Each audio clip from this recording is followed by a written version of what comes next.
আমাদের আলেম ওলামাদের অনেকে ভাড়াটিয়া হিসেবে থাকতে অভ্যস্ত হয়ে গেছে, কিন্তু আমি বিশ্বাস করি এদেশের 200 বছরের স্বাধীনতার ইতিহাসে রক্ত যদি কেউ দিয়ে থাকে, আমার দাদার রক্ত ঝরেছে স্বাধীনতার জন্য।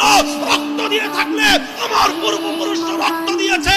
বালাকোটের রণাঙ্গনে সৈয়দ আহমদ শহীদ আমার পূর্বপুরুষ রক্ত দিয়েছে। সেই শামিলের রণাঙ্গনে আমার পূর্বপুরুষ হাফেজ আমিন শহীদ রক্ত দিয়েছে। সিপাহী বিদ্রোহে আমার পূর্বপুরুষ রক্ত দিয়েছে।